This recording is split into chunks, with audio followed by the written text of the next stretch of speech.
Excuse me, Mr. Clayton? You wanted to talk about that new litigation matter, right? Is now a good time? Yeah, Jenny, come on in. Yeah.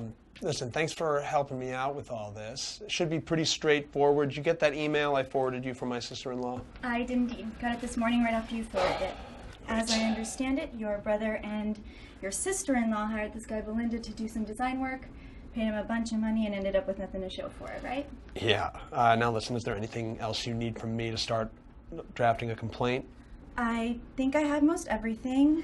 I did have one question, though. Okay. In reading through the email your sister-in-law sent, I didn't see a copy of the contract they had with Belinda.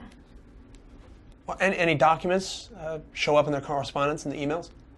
I didn't see any. Attached are her and William's handwritten notes. Looks like from the first initial meeting or two, they mentioned price and basic scope of work.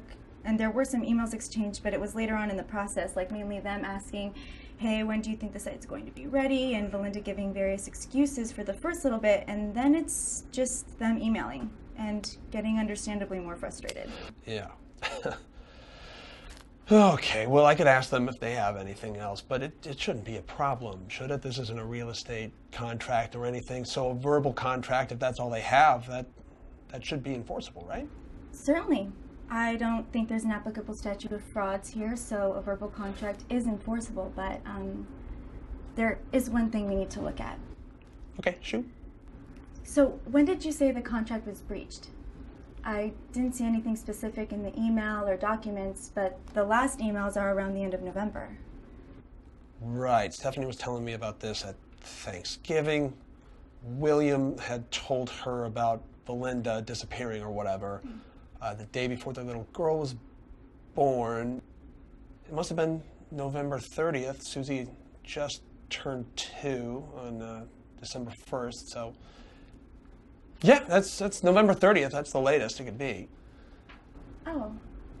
What? It's just, I mean, you probably already know this. In California, there's a 2-year statute of limitations for claims alleging a breach of a verbal contract. What? What are you talking about? No. It's 4-year statute of limitation. It's 4 years for a written contract, not for verbal agreements. So. Oh no! What day is it? Thursday. The date, Jenny. The date. What is the date today? December 3rd. Oh.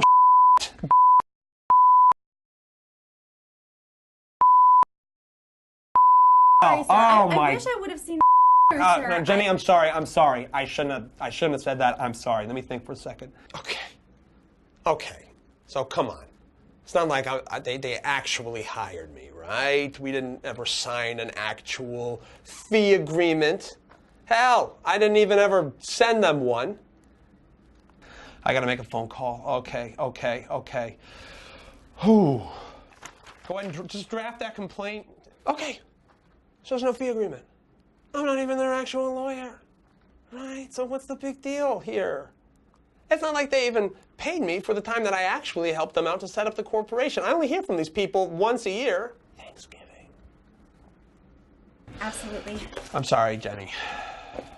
Oh, Mr. Clayton, what client matter billing number should I use? I don't know. We'll figure that out. Absolutely. We're going to figure that out, okay? Is it too late for me to go to B school? Oh. That was literally the hardest phone call I have had to make in the entirety of my career. I called my malpractice insurer. They told me to write everything down, turn it in as an official case file. And then here's the really weird part about the whole thing. They told me to write it up as a screenplay and hire a bunch of actors so that we could shoot it and use it as a teachable moment. You're welcome. That actually was the hardest phone call that I've ever had to make.